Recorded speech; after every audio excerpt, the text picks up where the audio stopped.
በአፍሪካ አትሌቲክስ ሻምፒዮናም በውጤት ያጠናቀቀው ብሔራዊ ቡድን እውቅናና ሽልማት መርሃ ግብር ተደረገለት። በ24ተኛው የአፍሪካ አትሌቲክስ ሻምፒዮናም ውጤታማ ሆኖ በሦስተኛነት ውድድሩን ያጠናቀቀው የኢትዮጵያ አትሌቲክስ ብሔራዊ ቡድን ወደ አገሩ ከተመለሰ በኋላም ዛሬ የእውቅናና የሽልማት መርሃ ግብር ተደርጓል። የኢትዮጵያ ኦሎምፒክ ኮሚቴ ስራ አስፈጻሚ አባላት፣ የፌዴሬሽኑ ፕሬዚዳንት ኮማንደር ስለሺ ስህንና የስራ አስፈጻሚ አባላት ለልዑክ ቡድኑ የሽልማትና የማበረታቻ እውቅና ሰጥተዋል።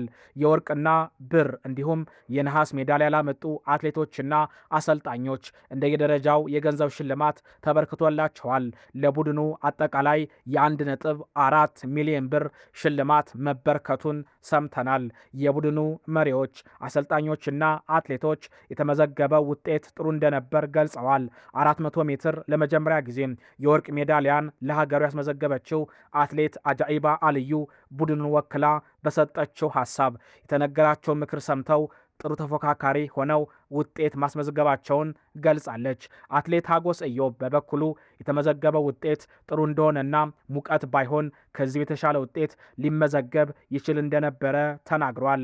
ኢትዮጵያ በ24ተኛው የአፍሪካ አትሌቲክስ ሻምፒዮና 63 አትሌቶችን በማሳተፍ 5 ወርቅ፣ 4 ብርና 6 የናስ ሜዳሊያ በድምሩ በ15 ሜዳሊያዎች በደቡብ አፍሪካ ኬንያ ብቻ ተበልጣ በሦስተኛነት ማጠናቀቋ ተሰምቷል።